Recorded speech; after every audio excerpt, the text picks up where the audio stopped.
राज्य के देश में सीधी रीते खूब नजीकना भविष्य में कोई चूंटणी न होवा छતાં देशनी अने राज्यनी राजनीति चरम पर है। उपराष्ट्रपतिना राजीनामा पछी आवेलो भूकंप अने ए भूकंप पोताना केन्द्रबिंदुथी एटले दूर सुधी फैलायो छे के चारेय बाजू भारतीय जनता पार्टीना हाईकमांडे फरी एकवार स्पष्ट संदेश आप्यो छे के कोई पण व्यक्ति जो पार्टी लाइन करता पोतानी लाइनने ऊपर करवा माटे जाय छे अने ए पण पार्टीनी लाइनने भूसीने पोतानी लाइन मोटी करवा माटे जाय छे तो एनो संदेशो आपता भारतीय जनता पार्टी हजू नथी खचकाती, भले एमनी पासे स्पष्ट बहुमती न होय। नमस्कार, आपनी साथे हूँ देवांशी।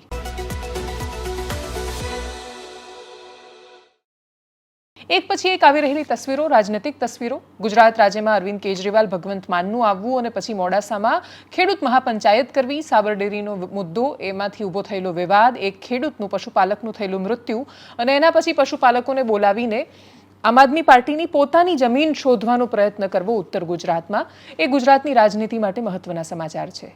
દેશમાં ઉપરાષ્ટ્રપતિ જગદીપ ધનખડે જેવું રિઝાઇન કર્યું એના પછી ગઈકાલે આખો દિવસ એ વિષય ચર્ચામાં રહ્યો। આજે ચોમાસુ સત્રના આટલા દિવસ વીત્યા પછી પણ ડોનાલ્ડ ટ્રમ્પ સીઝ ફાયર શું કામ કરાવે એ સવાલ પણ થયો અને બિહારમાં ઇલેક્શન આવી રહ્યા છે નજીકના ભવિષ્યમાં અને એટલે જ બિહારમાં જ્યારે ફરી એકવાર સેન્સસ થઈ રહ્યું છે અને મતદાર યાદી તૈયાર થઈ રહી છે તો એના વિવાદો જે આવ્યા છે એના પર રાહુલ ગાંધીએ બહુ ગંભીરતાથી એવો આરોપ લગાવ્યો કે આખા ઇલેક્શન ચોરાઈ રહ્યા છે। મહારાષ્ટ્રમાં જે થયું કે બાકીના રાજ્યોમાં જે થયું એ બતાવે છે કે ઇલેક્શન નિષ્પક્ષતા કે પ્રામાણિકતાથી નથી થતા। આ બધાની વચ્ચે એક પ્રશ્ન એનો સીધો જવાબ નથી મળ્યો। 2 દિવસ પછીના બાકીના જેટલા પણ છાપા છે એના તમે એડિટોરિયલ વાંચો, તંત્રી લેખો વાંચો, પત્રકારોને વાંચો, સાંભળો, એમની સાથે વાત કરો, ભારતીય જનતા પાર્ટીના નેતાઓ સાથે વાત કરીને સમજવાનો પ્રયત્ન કરો તો કોઈની પાસે અધિકારિક કારણ નથી। અધિકારિક કારણ એકમાત્ર એટલું છે કે જગદીપ ધનખડની તબિયત ખરાબ હતી અને એટલા માટે એમણે રિઝાઇન કર્યું, પણ બધાની વાતનો એક કોમન સાર નીકળી રહ્યો છે ને એ છે તમે પ્રધાનમંત્રી નરેન્દ્ર મોદી કે ગૃહમંત્રી અમિત શાહ માટે વારંવાર ઘસાતું બોલવાની ટેવ પાડી દો અથવા ભારતીય જનતા પાર્ટીના શીર્ષ નેતૃત્વને ન ગણો, એમની પોલિસી સાથેની અસહમતિ તમે વિપક્ષના નેતાઓને પણ કહો, તમે મીડિયાના કર્મચારીઓને કહો અને તમે પોતે એ બધા કરતાં વધારે સ્ટ્રિક્ટ છો અને તમને જો કોઈ સત્તા મળે અને તમને ગણવામાં આવે તો તમે એમના કરતાં પણ બેટર સાબિત થઈ શકશો। એ વિધિન પાર્ટી નહીં પણ પાર્ટીની લાઇનની બહાર નીકળીને પાર્ટી સિવાયના માણસોને કહેવાની શરૂઆત માત્ર ન કરો પણ સતત એ પ્રયત્ન કરો ત્યારે પાર્ટી એક સંદેશ આપે છે। જગદીપ ધનખડે વારંવાર એ કર્યું જે મોટાભાગે ભારતીય જનતા પાર્ટીમાં નથી થતું અને એને ભારતીય જનતા પાર્ટી જ્યારે શિસ્તની વિરુદ્ધ ગણે ત્યારે એ કોઈ પણ સ્થિતિમાં કેમ ન હોય, જો એ નિર્ણાયકતા ન બતાવે તો એ નબળી સાબિત થાય અને ભારતીય જનતા પાર્ટી ભલે એમની પાસે પોતાની સંપૂર્ણ બહુમતી ન આવી હોય તો પણ પોતાના જે નિર્ણયો લેવાયા, જે રીતે પછી એક બિલ પણ લાવ્યા એટલે એ નબળા નથી દેશની સંસદમાં એ એમણે વારંવાર સાબિત કર્યું છે। જગદીપ ધનખડના કિસ્સામાં પણ એ સાબિતી આપવાની ભારતીય જનતા પાર્ટીને જરૂર લાગી હશે અને એટલા જ માટે જે વ્યક્તિ છે એકદમ સરસ હતા, મિટિંગ લઈ રહ્યા હતા, સાંજે 6 વાગે પણ કંઈક થવાનું હતું, એમના સુધી સંભવતઃ સંદેશ પહોંચ્યો કે કાં તો રિઝાઇન કરો અને કાં તો ઇમ્પીચમેન્ટ તમારી સામે તમારું કરવામાં આવશે। ઇમ્પીચમેન્ટ કોઈને પણ મોટાભાગે મંજૂર નથી હોતું, એમાંય જ્યારે પોતાની જ પાર્ટીની સરકાર હોય ને તમને ચૂંટીને ત્યાં બનાવ્યા હોય ઉપરાષ્ટ્રપતિ, એના પછીનું ઇમ્પીચમેન્ટ એ કોઈ પણ વ્યક્તિ માટે નિરાશાજનક હોય। જગદીપ ધનખડે સારો રસ્તો પસંદ કર્યો, એમણે રાજીનામું કરવાનું પસંદ કર્યું, રાજીનામું આપવાનું પસંદ કર્યું। પશ્ચિમ બંગાળમાં એ રાજ્યપાલ રહી ચૂક્યા હતા, એ વારંવાર એ સાબિત કરવાનો પ્રયત્ન કરતા હતા કે એમણે રાજ્યપાલ કે ઉપરાષ્ટ્રપતિ પદની ગરિમા પણ ન જાળવીને ભારતીય જનતા પાર્ટીને ડિફેન્ડ કરવા માટે બધું કર્યું છે। ભારતીય જનતા પાર્ટીનો પ્રશ્ન એ હોઈ શકે કે તમને કયું કોણે હતું એ કરવા માટે, કેમ કે એમણે જ્યારે જ્યારે જે પણ કર્યું ઉપરાષ્ટ્રપતિ ખૂબ ચર્ચામાં રહ્યા, રાજ્યસભાની ખૂબ ગરિમાવાળી એ ખુરશી હોય છે, એ પદ હોય છે, એ ખુરશીની કેટલી ગરિમા જળવાઈ જ્યારે ઉપરાષ્ટ્રપતિ જગદીપ ધનખડ હતા। એટલા સવાલો થયા અને જે પણ વિપક્ષના નેતાઓ કે સાંસદો એમની સાથે જ્યારે આ વર્તન થતું ત્યારે એમને એવું લાગતું હતું કે આ સરકાર દ્વારા કરવામાં આવેલા આદેશો છે અને સરકાર કહી રહી છે એટલે સરકારના ઈશારે આ થઈ રહ્યું છે અને સરકારનો મતલબ વર્તમાન સમયમાં પ્રધાનમંત્રી નરેન્દ્ર મોદી અને ગૃહમંત્રી અમિત શાહ થતો હોય છે। એ બંનેની સામે પણ ભારતીય જનતા પાર્ટીના નેતાઓ જે રીતે માહોલ ઊભો કરવાનો પ્રયત્ન કરી રહ્યા હતા, ચૂંટણી પહેલા ભારતીય જનતા પાર્ટીના ફોરમની અંદર કોઈ નેતાઓની સામે તમે પોતાની અસહમતિ વ્યક્ત કરો એ વિષય અલગ છે, એ આંતરિક લોકશાહીની શ્રેણીમાં આવતું હોય, પણ તમે જ્યારે પાર્ટીની બહાર કરો ત્યારે ભાજપ એ કોંગ્રેસ નથી એ વાત જો ભાજપના જ વરિષ્ઠ નેતાઓ ભૂલી જાય ને એમાંય વર્તમાન ભારતીય જનતા પાર્ટી માટે તમે એમની ગમે તેટલી ટીકા કરો તમે એ વાત નહીં ભૂલી શકો કે અટલ બિહારી વાજપેયી ખૂબ સારા નેતા હતા પણ આટલી બહુમતી નહોતા લાવી શક્યા। બાકીના પણ નેતાઓ હતા એ ખૂબ શક્તિશાળી હતા અને એમની સાથે પણ એ બધા જ પરિબળો હતા, એટલે આરએસએસની પણ તાકાત હતી, બાકીના સંગઠનો પણ હતા, વિચારધારાનો પણ મુદ્દો હતો. 90નો તો એવો દશકનો એવો સમય હતો કે જ્યારે ચારેય બાજુ હિન્દુત્વની એટલી મોટી લહેર તો 2014માં નહોતી જેટલી 90ના દાયકામાં જોવા મળી. રામ મંદિરના નિર્માણ પહેલાં જે આંદોલનો થયા ત્યારે જે લહેર જોવા મળી, એ વખતે હિન્દુત્વનો રથ જે રીતે આખા દેશમાં ફરી વળ્યો હતો, એટલી સાનુકૂળ પરિસ્થિતિઓ કે વાતાવરણ પ્રધાનમંત્રી મોદીને 2014માં નહોતું મળ્યું, એ વાતાવરણ ઊભું કરવામાં આવ્યું હતું. સોશિયલ મીડિયાનો ઉપયોગ, સતત ચાલી રહેલું શાસન, એન્ટી ઇન્કમ્બન્સી ઊભી કરવી, એમના સામે માહોલ ઊભો કરવો, ભ્રષ્ટાચાર સામે અન્ના આંદોલન ને બાકીના ખૂબ બધા પરિબળો હતા, એકઠા થયા. અને સૌથી મોટી વાત, એક ચહેરો જેના પર લોકો ભરોસો કરી શકે એ રીતે એક ઉદાહરણ પૂરું પાડી શક્યા એ 2014માં. આશા સાથે એક આખી ચૂંટણીની લડાઈની શરૂઆત થઈ હતી અને વખતે માહોલ બહુ સ્પષ્ટ હતો. દેશની જનતા હંમેશા નેગેટિવલી વોટ કરતી હોય છે. આ જોઈએ છે એના માટે નહીં, પણ આ તો ના જ જોઈએ એના માટે વોટ કરે છે. અને એટલા જ માટે 2014માં કોઈ પણ ચાલશે પણ કોંગ્રેસને તો નહીં જ ચલાવીએ એ પ્રકારનું જે વાતાવરણ હતું, ભ્રષ્ટાચારથી ત્રસ્ત જનતા હતી, મનમોહનસિંહ સામેની ફરિયાદો હતી, એ બધા પ્રશ્નોના જવાબમાં નરેન્દ્ર મોદી ચૂંટાઈને આવ્યા. અને એના પછી સતત બીજી ટર્મમાં એન્ટી ઇન્કમ્બન્સીનો માહોલ ઊભો થયા વગર આને હરાવવા માટે નહીં પણ આને જીતાડવા માટે એવા અપવાદરૂપ ઇલેક્શનમાં 2019માં અદ્ભુત બહુમતી સાથે ફરીથી સરકાર બનાવી અને 2024માં સતત ત્રીજી વાર ચૂંટાઈને આવનારા પહેલા પ્રધાનમંત્રી બન્યા છે નરેન્દ્ર મોદી. અને એટલા જ માટે એ શાસનને તમે એમના રહેતા, હજી તો 75 વર્ષની વાત પણ નથી આવી, એના પહેલાં રિટાયરમેન્ટના પ્લાન જો ભાજપના જ નેતાઓ કરવા માંડે અને પોતાની રીતે બધી કાલ્પનિક કહાનીઓ અને અમુક વાસ્તવિક કહાનીઓ કે આની સામે આ છે બધું જ મુકાવવા માંડે, ત્યારે એ પાર્ટીની શિસ્ત સામે સવાલો ઊભા થતા હોય છે. ભારતીય જનતા પાર્ટી એમ બહુ સીધી રીતે જવાબ આપ્યો છે કે એ પ્રકારની અશિસ્તને ચલાવી લે એ તો ભારતીય જનતા પાર્ટીનું લક્ષણ નથી. દેશમાં વિપક્ષે સંસદની બહાર ખૂબ હોબાળો કર્યો. બિહારનો મુદ્દો હતો, ઇલેક્શન મેનિપ્યુલેટ થઈ રહ્યા છે એવું રાહુલ ગાંધી કહી રહ્યા હતા. ત્યાંથી બહાર આવેલા કાળી પટ્ટી બાંધીને સાંસદો વિરોધ કરી રહ્યા હતા સંસદના મકરદ્વારની બહાર. તો ત્યાંથી આવેલા દ્રશ્યો, રાહુલ ગાંધીએ શું કહ્યું મીડિયાને, સાંભળીએ એમને.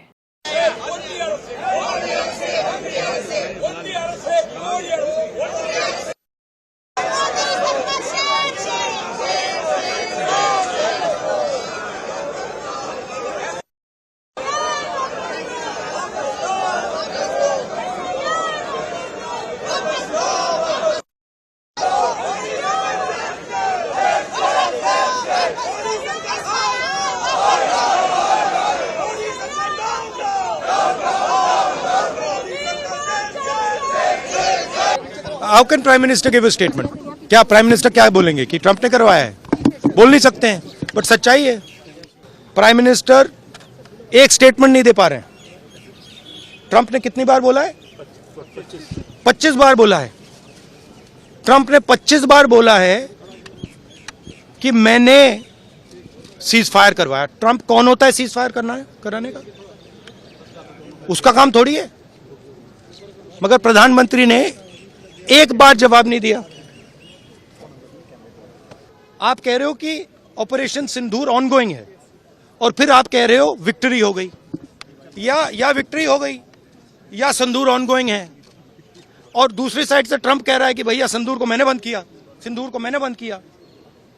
25 बार बोला है तो कुछ ना कुछ तो दाल में काला है ना. सिर्फ फॉरेन पॉलिसी आपको नहीं लगती? किसी ने भी हमारी फॉरेन पॉलिसी की इन्होंने धज्जियां उड़ा दी हैं. किसी ने हमें सपोर्ट नहीं किया, किसी ने नहीं किया. महाराष्ट्र में इन्होंने चीटिंग की. हमने सवाल पूछे इलेक्शन कमीशन से, वोटर लिस्ट दिखाइए. इन्होंने वोटर लिस्ट नहीं दिखाई. हमने कहा कि वीडियोग्राफी दिखा दीजिए. वीडियोग्राफी का कानून बदल दिया. 1 करोड़ नए वोटर्स आए थे महाराष्ट्र में और इलेक्शन चोरी किया. ठीक है. कर्नाटक में हमने रिसर्च की है थोड़ी.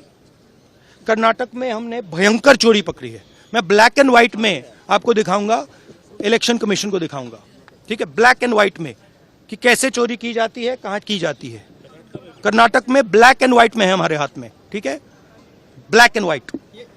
ठीक है, और यही काम इनको पता लग गया है कि इनका जो गेम है हम समझ गए हैं. एक सेकंड. हाँ, लोकसभा चुनाव की बात है. हमने एक कंस्टिट्यूएंसी चुनी, वहां पे हमने डीप डाइव किया. क्योंकि प्रॉब्लम क्या है, ये वोटर लिस्ट देते हैं पेपर में और पेपर की जब वोटर लिस्ट आती है उसको एनालाइज किया नहीं जा सकता. तो एक कंस्टिट्यूएंसी ने हमने पूरी की पूरी वोटर लिस्ट ली, उसको डिजिटल फॉर्मेट किया, 6 महीने लगे हमने, मगर हमने सारा का सारा मतलब इनका सिस्टम निकाल दिया है। ये कैसे करते हैं, कौन वोट करता है, कहां से वोट होता है, कैसे नए वोटर बनते हैं, पूरा का पूरा हमें मालूम है। चोरी का फॉर्मेट बदल दिया इन्होंने। नहीं नहीं, अब इनको समझ आ गई बात, ठीक है। और अब इन्होंने क्या किया है कि अब हम बिहार का पूरा सिस्टम नए तरीके से करेंगे, वोटर डिलीट करेंगे और नए तरीके से वोटर लिस्ट लाएंगे। हिंदुस्तान में इलेक्शन चोरी किए जा रहे हैं, ये रियलिटी है हिंदुस्तान की। દુનિયાના સમાચાર પર જતા પહેલા ગુજરાતમાં રાજનીતિ કયા મુદ્દાઓ પર ગરમ થઈ એના વિશે વાત કરીએ। દિલ્હીના પૂર્વ મુખ્યમંત્રી, પંજાબના વર્તમાન મુખ્યમંત્રી અરવિંદ કેજરીવાલ ભગવંત માન ગુજરાતના પ્રવાસે હતા। આવતીકાલે ડેડિયાપાડા નર્મદામાં જવાના છે, ત્યાં પણ ખૂબ મોટો વિવાદ એમના જતા પહેલા થઈ ગયો છે। ભરૂચના સાંસદ મનસુખ વસાવાએ કહ્યું કે ચૈતર વસાવાનું સમર્થન કરવા માટે જે રીતે અરવિંદ કેજરીવાલ આવી રહ્યા છે એમના પર જ પ્રશ્ન ઊભા થાય છે કે એક વ્યક્તિ કોઈકને લાફો મારીને જેલમાં જાય છે ને તમે આ કરી રહ્યા છો। એક લાફો કેટલી મોટી પરિસ્થિતિનું નિર્માણ કરી શકે એનું ઉદાહરણ ચૈતર વસાવાની સાથે જે થઈ રહ્યું છે એ છે। ચૈતર વસાવાની જગ્યાએ ભારતીય જનતા પાર્ટીના નેતા હોત તો એ આટલા દિવસો જેલમાં હોત કે કેમ, એનો જવાબ હજી કોઈની પાસે નથી। અને જવાબ છે તો પણ એ જ છે કે મોટા ભાગે તો એ ન જ હોત। કેવી રીતે નેતાઓ શું કાંડ કરીને બચી ગયા છે અને કોઈનો વાળે વાંકો નથી થયો એનું ઉદાહરણ આપણી સામે છે। પાછલા 30 વર્ષોમાં ભારતીય જનતા પાર્ટીના કોઈ મોટા ગામના સરપંચ સામે કાર્યવાહી થઈ હોય એવા ઉદાહરણો બહુ આવ્યા નથી। આવ્યા છે તો એ અપવાદરૂપ કિસ્સાઓ છે। સાબર ડેરીમાં જે વિવાદ થયો એના પછી એક પશુપાલકનું મૃત્યુ થયું, એના પછી ખેડૂત મહાપંચાયતનું આયોજન કરવામાં આવ્યું। એ મહાપંચાયતમાં મૂળ રૂપે આમ આદમી પાર્ટીની કોશિશ છે ઉત્તર ગુજરાતમાં પોતાની જમીન શોધવાની। સૌરાષ્ટ્રમાં આમ આદમી પાર્ટી ખૂબ સારું કરી રહી છે, એટલે હમણાં જ શરૂ થયેલી પાર્ટીના દ્રષ્ટિકોણથી જોઈએ તો સૌરાષ્ટ્રમાં જેટલી ઝડપે એ કોંગ્રેસનો વોટ ખાઈ રહ્યા છે એ કોંગ્રેસ માટે અતિશય ચિંતાનો વિષય છે। આમ આદમી પાર્ટી અને ભારતીય જનતા પાર્ટી બંને પોતાના સાથી પક્ષોના સંદર્ભે પેરાસાઇટ સાબિત થયા છે, પરોપજીવી, કે જેના સહારે એ સત્તામાં આવે એને જે ખાઈ જાય। એટલે આમ આદમી પાર્ટી કોંગ્રેસને ખાઈ ગઈ દિલ્હીમાં, ભારતીય જનતા પાર્ટીએ પ્રયત્ન કર્યો પંજાબમાં શિરોમણી અકાલી દળને કે પછી મહારાષ્ટ્રમાં શિવસેનાને ખાઈ જવાનો। આમ આદમી પાર્ટીનો પણ આ જ ઇતિહાસ રહ્યો છે। બંને આમ આદમી પાર્ટી અને ભાજપે બંનેમાં બહુ વિશેષ ફરક નથી દેખાતો। સ્પષ્ટ રીતે જોવા જઈએ તો ભાજપના મૂળ ઊંડા છે અને વિચારધારાની સ્પષ્ટતા છે। આમ આદમી પાર્ટી સ્થિતિઓ પ્રમાણે વિચારધારામાં તળિયા વગરના લોટાની જેમ આમ થતી હોય છે, એ એની બહુ મોટી સમસ્યા છે। એના સિવાય બંનેમાં કોઈ વિશેષ ફરક રહેતો નથી। હવે આમ આદમી પાર્ટી જો એવી જ સ્ટ્રેટેજી સાથે, એટલી જ શક્તિ સાથે ગુજરાતમાં મેદાનમાં ઉતરે છે તો એની સામે કોંગ્રેસ જે લઢણથી કામ કરવા માટે ટેવાઈ છે, જે શૈલીથી એ કામ કરે છે, કોંગ્રેસનું ટકવું બહુ અઘરું રહેવાનું છે વિપક્ષ તરીકે। એટલા માટે નહીં કે કોંગ્રેસના મૂળિયા ઊંડા નથી, એટલા માટે નહીં કે કોંગ્રેસ બેટર પક્ષ નથી કે બહુ સારો વિકલ્પ નથી, એટલા માટે કેમ કે કોંગ્રેસના નેતાઓમાં લડવાનું એ જનૂન અને જીજીવિષા નથી। સત્તાને પામવાની અને સત્તાને તમે આકર્ષો એટલી ક્ષમતા તમારી અંદર પેદા કરવાની જીજીવિષા ન હોય તો તમે કેવી રીતે સત્તા સુધી પહોંચી શકવાના, એ પ્રશ્ન કોંગ્રેસ માટે રહેવાનો છે। કોંગ્રેસનું ક્ષેત્ર છે આખું ઉત્તર ગુજરાત ને બાકીના મધ્ય ગુજરાતનો હિસ્સો। કોંગ્રેસ ત્યાં જ જીવતી છે, ત્યાં જ ટકેલી છે। આજે તમે રેન્ડમ કોઈ પણ ગામડામાં જાઓ, એક પણ કાર્યકર્તા 5 વર્ષથી ત્યાં નહીં ગયો હોય ને તોય તમને 50 માણસો એવા મળશે કે જે આંખ બંધ કરીને કોંગ્રેસને વોટ આપશે। કોંગ્રેસ એટલી હદ સુધી ઊંડી ઉતરેલી છે। આજે ગામડાના માણસોને એવું લાગે છે કે ઇન્દિરા ગાંધી એમના માટે કશુંક સારું કરી રહ્યા છે, તો આટલો બધો પ્રભાવ હોવા છતાં કોંગ્રેસ એને વોટમાં રૂપાંતરિત નથી કરી શકતી કેમ કે એ મતદારને મતદાન મથક સુધી નથી લઈ જઈ શકતી। આ ગેપ છે, એની વચ્ચે આમ આદમી પાર્ટી જે રીતે ઘૂસવાનો પ્રયત્ન કરી રહી છે, એ આક્રમકતા એમના ભાષણોમાં પણ દેખાય છે। એમના નેતાઓ જે રીતે સ્પષ્ટતા સાથે બોલે છે, વાકચાતુર્યવાળા નેતાઓ છે, જનતાને કન્વિન્સ કરી શકે એમ છે। જનતા કન્વિન્સ થાય છે કે કેમ એ ખબર નથી। ત્યાંથી આવેલા દ્રશ્યો પર કરીએ નજર। मुझे पता चला CR पाटिल यहाँ पे वो कर रहे हैं। CR पाटिल है भाई साहब, बताइए। CR पाटिल देश के जल शक्ति मंत्री हैं। पंजाब और हरियाणा का पानी का झगड़ा चल रहा है, वो पानी के झगड़े में भी बैठे होते हैं, यहां दूध के झगड़े में भी बैठे होते हैं। वो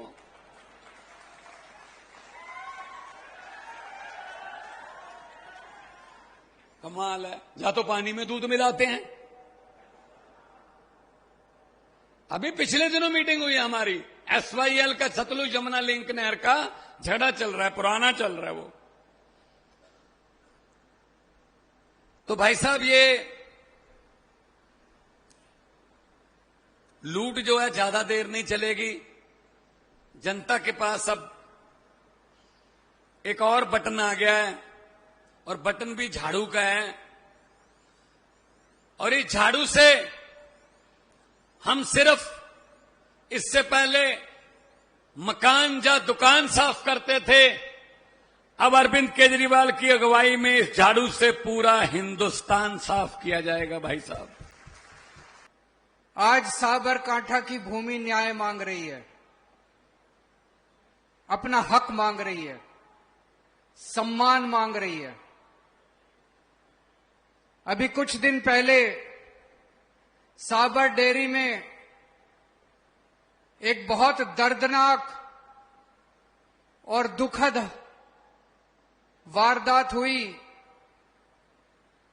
जब पशुपालक खेडूत भाई बड़ी संख्या में अपना हक मांगने के लिए सरकार के पास प्रदर्शन करने के लिए पहुंचे, तो इस भ्रष्टाचारी सरकार ने, निर्दयी सरकार ने, क्रूर सरकार ने उनके ऊपर लाठीचार्ज कर दिया। गरीब खेडूत भाइयों के ऊपर लाठीचार्ज कर दिया, आंसू गैस के गोले छोड़े,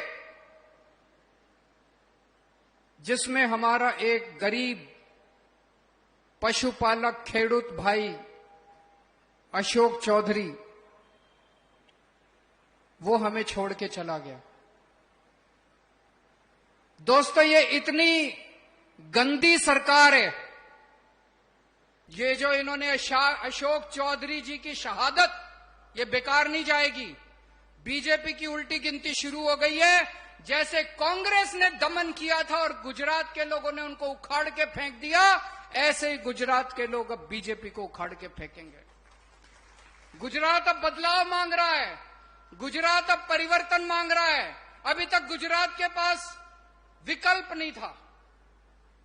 गुजरात में बीजेपी की सरकार नहीं है, गुजरात में बीजेपी और कांग्रेस की गठबंधन की सरकार है। अभी चेतर वसावा को इन्होंने जेल में डाल दिया। क्या कसूर था चेतर वसावा को? ईमानदार आदमी है चेतर वसावा, ईमानदार नेता है, आदिवासियों का बहुत बड़ा नेता है, पूरा आदिवासी समाज चेतर वसावा को मानता है। उसको पकड़ के जेल में डाल दिया। क्यों डाल दिया? बीजेपी को क्या लगता है हम डर जाएंगे? मेरे को इन्होंने 1 साल जेल में रखा, हमारे मनीष सिसोदिया को इनको क्या लगा हम डर जाएंगे? अरे 10 साल जेल में रखो, पूरी जिंदगी हमें जेल में रखो, भगत सिंह के चेले हैं हम लोग, ऐसे डरने वाले नहीं है हम लोग।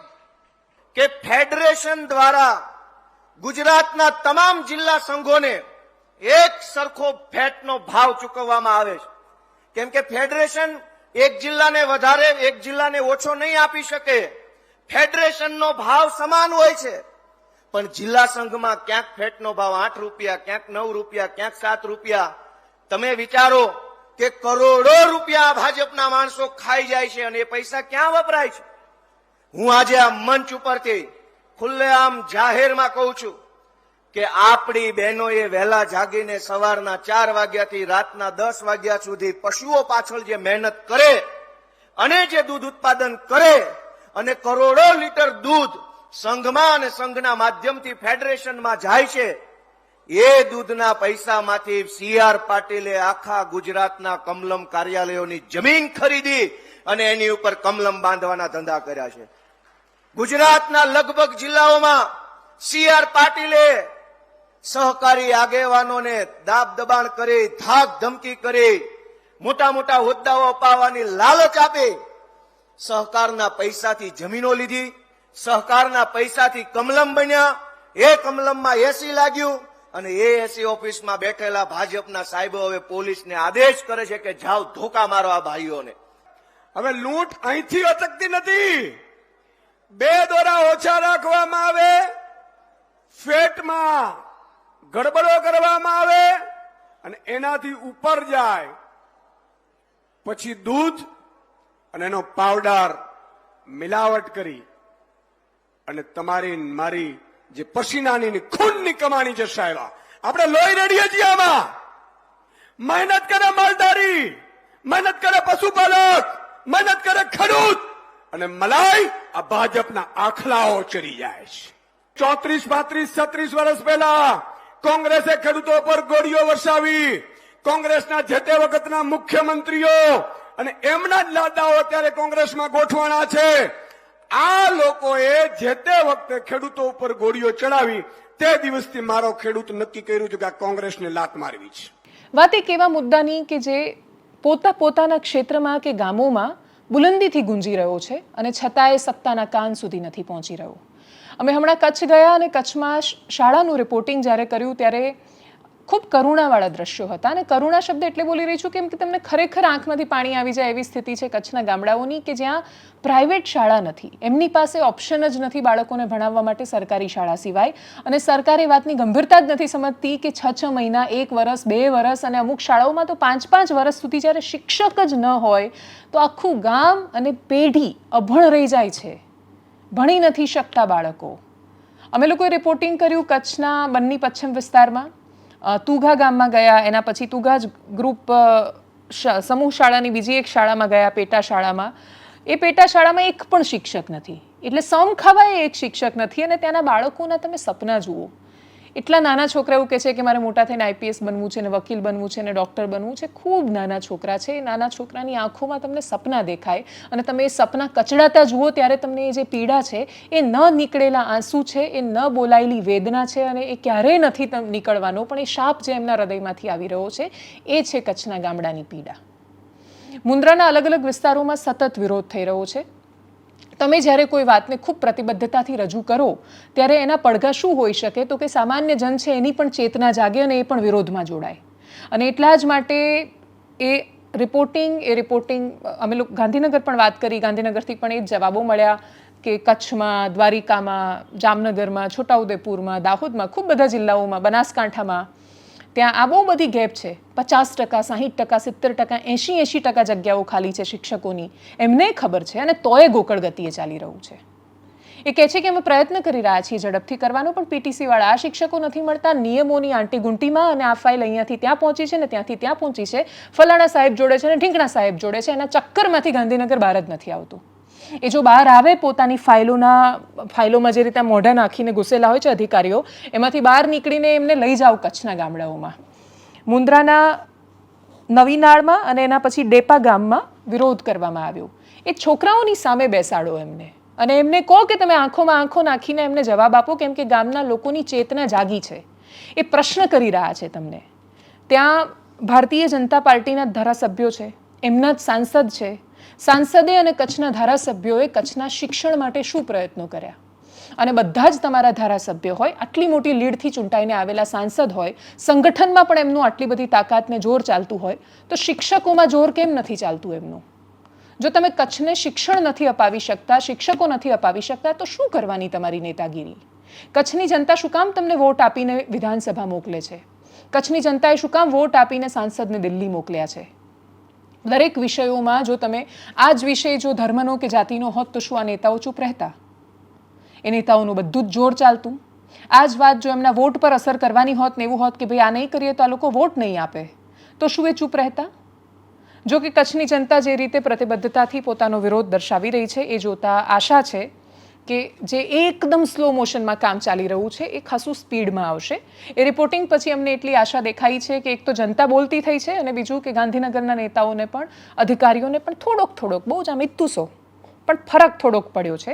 એ ફરકની તીવ્રતા વધારવા માટે રિપોર્ટિંગની તીવ્રતા વધારવી પડશે. એ પ્રયત્નો અમે કરતા રહીશું. સામાન્ય માણસો પોતાનો અવાજ ઉઠાવતા રહે. આ બંને સમાંતરે જ્યારે થતું રહેશે ત્યારે એક દિવસ ધારાસભ્યોએ, સાંસદોએ, અધિકારીઓએ અને નેતાઓએ ફરક પાડવો પડશે.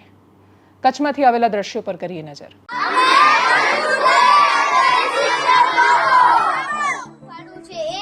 એ માટે તમે અમને શિક્ષક આપો. આગળ જતા અમારા ભવિષ્યનું શું થાય એ માટે તમે અમને શિક્ષક. હાલ અમે આવે છીએ અમારી ગામની સરકારી પ્રાથમિક શાળામાં. આવવાનું કારણ એક જ, શિક્ષકોની ઘટ. શિક્ષકોની ઘટ એટલે કે ઓલરેડી અહીંયા 6 શિક્ષકની ઘટ છે. 3 શિક્ષકોની બદલી થયેલ છે અને 3 શિક્ષકો ઘટ જ છે.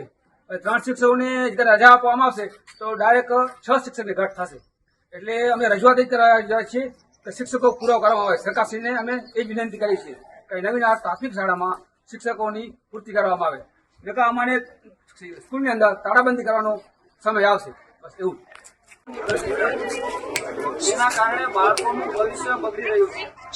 તે માટે તાત્કાલિક અમારા ગામમાં પૂરતા શિક્ષક આપવામાં આવે અને જો નહીં આપવામાં આવે તો આશાપુરા ચેરિટેબલ ટ્રસ્ટ દ્વારા જે કલેક્ટરમાં રજૂઆત કરેલ છે તેમાં અમે વાલીઓ જાશું અને આગામી સમયમાં શાળા પણ બંધ રાખવાનું આયોજન રાખવામાં આવશે.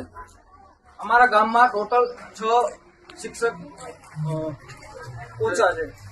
સારું ભાડું છે એ માટે તમે અમને શિક્ષક આપો. આગળ જતા અમારા ભવિષ્યનું શું થાય એ માટે તમે અમને શિક્ષક આપો. આપણે જ્યારે જનચેતનાની વાત કરીએ છીએ, જે અધિકારી કે કર્મચારીની વાત કરીએ છીએ, જે નેતાની વાત કરીએ છીએ, આપણી પાસે એ જ જવાબ નથી હોતો કે ક્યાંથી આવે છે. એ આકાશમાંથી તો ટપકતા નથી, એ એલિયન નથી, કોઈ બીજા પરગ્રહવાસી છે નહીં કે ત્યાંથી અચાનક આવીને ઊભા થયા. એવું પણ નથી કે એના માટે એક ફેક્ટરી છે કે કર્મચારી કોઈને બનવાનું છે તો એને અલગથી પેદા થવાનું છે.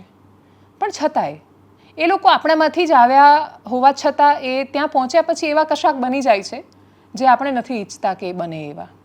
આપણે જ્યારે પીડિત તરફી હોઈએ છીએ ત્યારે આપણને અધિકારીઓ અને કર્મચારીઓ બહુ જ ખરાબ લાગે છે, પણ આપણી જ આસપાસના માણસો અધિકારી કે કર્મચારી હોય ત્યારે એની પાસેથી પ્રામાણિકતાની અપેક્ષા આપણી હોતી જ નથી. થોડી ઘણી પણ સત્તા પર રહેલો માણસ શું કામ કરપ્ટ થઈ જાય છે એનો જવાબ નથી. એક સ્ક્રીનશોટ બહુ વાયરલ થઈ રહ્યો છે, એના વિશે વાત કરવી છે. ફિક્સ પેના કર્મચારીઓનું આંદોલન ચાલી રહ્યું છે, એમની માગણીઓ બહુ જ સાચી છે. એ જે રીતે સવાલ ઉઠાવે છે કે ભાઈ આઈએસ આઈપીએસ છે એમને ફિક્સ પેમાં મૂકો તો એમને ખબર પડે, અને એ બહુ જ સાચા છે કે સમાન કામ તો સમાન વેતનનો હક હોવો જોઈએ બધાને. કોન્ટ્રાક્ટના કર્મચારીઓનું પણ અલગ શોષણ છે ને આખો અલગ વિષય છે. પણ આ ચક્રવ્યૂહની વચ્ચે ફિક્સ પેમાં એક સ્ક્રીનશોટ વાયરલ થાય ને એમાં એવું છે કે હમણાં કરપ્શન ન કરતા. એ હમણાં કરપ્શન ન કરતા એમ શું કામ બોલે છે? એવું એટલા માટે કહે છે કેમ કે જૂનાગઢના ભેંસાણના પરબ વાવડીમાં એક તલાટી મંત્રી જેનું નામ છે જયદીપ જનકભાઈ ચાવડા, એમણે 1500 રૂપિયાની લાંચ માગી અને એ લાંચ લેતા પકડાઈ ગયા. એસીબીએ ટ્રેપ કરી અને એના પછી એ આરોપી તરીકે સામે આવ્યા અને બધાએ એ વાતને લોકો સુધી પહોંચાડી કે ભાઈ યુપીઆઈથી પેમેન્ટ લઈ રહ્યા હતા ભાઈ સાહેબ. એમ ડિજિટલ પારદર્શક વહીવટ, એકદમ કોઈ ચિંતા જ નહીં કરવાની, સીધું જ તમારે ઓનલાઈન પેમેન્ટ કરો, તમારે છેક આવવાની જરૂરિયાત નહીં, ઘરે સુધી પહોંચી જશે, હું તમને મારો QR મોકલું છું, એના પર પેમેન્ટ કરી દો. કરપ્શન કરવામાં પારદર્શિતા લાવવાનો પ્રયત્ન કરનાર જયદીપ ચાવડા, અને પહેલીવાર એસીબી આવો કોઈ કેસ કર્યો કે જેમાં યુપીઆઈથી થયેલું પેમેન્ટ હતું. આ કેસ ખૂબ ચર્ચામાં આવ્યો. એ કેસને કઈ રીતે પરસીવ કર્યો લોકોએ? તો કે સામાન્ય માણસો એને મજાની જેમ જોઈ રહ્યા હતા કે જોયું આમ યુપીઆઈથી કરવાની વાત કરી, ઝંઝટ જ નહીં, એમાં એ લોકોએ સરળતા લાવી દીધી છે કે એમાં કમ્ફર્ટ રહેવું જોઈએ. મોટા જે અધિકારીઓ છે જેમને મોટા કરપ્શન કરવાના હોય છે એ લોકો હપ્તા બાંધી આપે છે કે ઉદાહરણ તરીકે તમારે કરોડ રૂપિયા આપવાના છે તો કે હપ્તે હપ્તે આપજો, કેમ કે મોટું કામ હોય, મોટા માણસો હોય, મોટા કરપ્શન હોય. 1500માં હપ્તો નથી બાંધી આપતા. એ કહે છે એક કામ કરો, ઇઝી રહેશે, કેશ ક્યાં આપશો, યુપીઆઈ કરી દો અકાઉન્ટમાં. કામ શું હતું, આખી મેટર શું હતી? તો કે ફરિયાદી જે હતા એમને લગ્નના પ્રમાણપત્રની જરૂર હતી. એ પ્રમાણપત્રની એટલે જરૂર હતી કેમ કે આંતરજાતીય લગ્ન હતા, અને આંતરજાતીય લગ્ન હોય તો સરકાર એમને સહાય આપે છે. સરકાર સહાય આપે તો 2.5 લાખ રૂપિયા જેવા મળતા હોય છે. તો એણે કહ્યું કે હું તને કાસ્ટ સર્ટિફિકેટ, મેરેજ સર્ટિફિકેટ આપી દઉં, પણ 2.5 લાખ તને મળવાના છે તો 1500 મને મળવા જોઈએ સર્ટિફિકેટ કાઢી આપવાના. તલાટીને પગાર આપે છે સરકાર, અને એના પછી એ આ કરે છે. અને એ આ કરે છે, એસીબી ટ્રેપ કરે છે. એના પછી એ સમાચાર જોઈને એ ફિક્સ પેના કર્મચારીઓના ગ્રુપમાં એવું લખાય છે કે હમણાં કરપ્શન ન કરતા, કેમ કે આંદોલન ચાલી રહ્યું છે ને હમણાં તમને ડિસમિસ કરી નાખશે. તો મતલબ પછી કરજો, આંદોલન પૂરું થઈ જાય અને પછી પગાર ફૂલ થઈ જાય પછી ફૂલ કરપ્શન કરજો.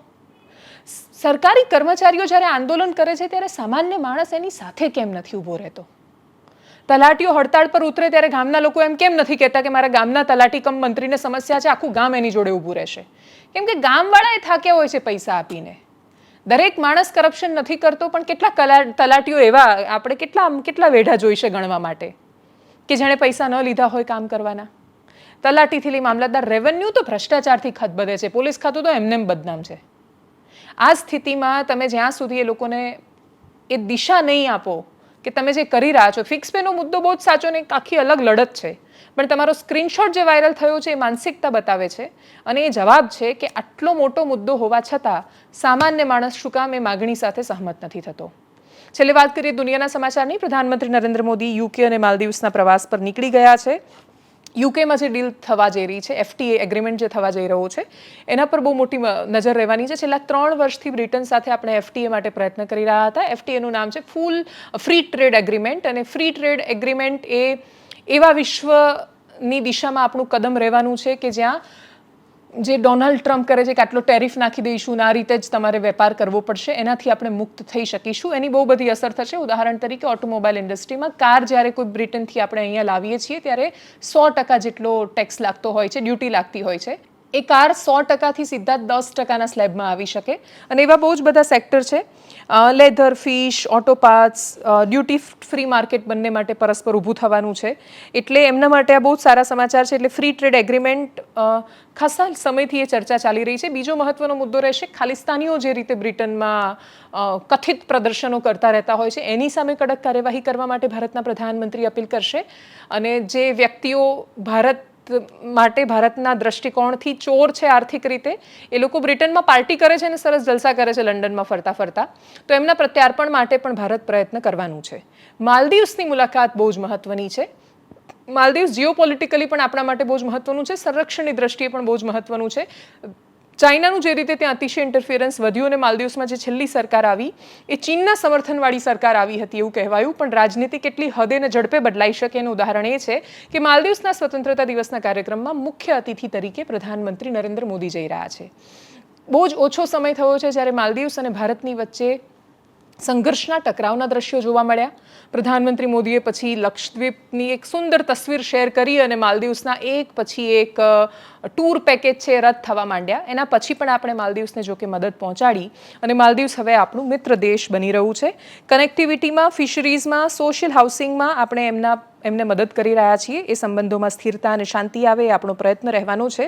માલદીવ્સની સાથેના સુધરતા સંબંધો ચીન સામેની આપણી લડાઈમાં આપણને ખૂબ મદદ કરશે એવી અપેક્ષા છે. પ્રધાનમંત્રીનું આ જે મુલાકાત છે એ માત્ર ટ્રેડને કે વેપારને લગતી મુલાકાત નથી. આ ખૂબ બધા દ્રષ્ટિકોણથી આ મુલાકાત ભારતના વિશ્વ સાથેના સંબંધોમાં એક બહુ મજબૂત સંદેશ આપવા જઈ રહી છે. દ્રશ્યો જે આવ્યા પ્રધાનમંત્રી મોદીના નીકળતા, કરીએ એના પર નજર.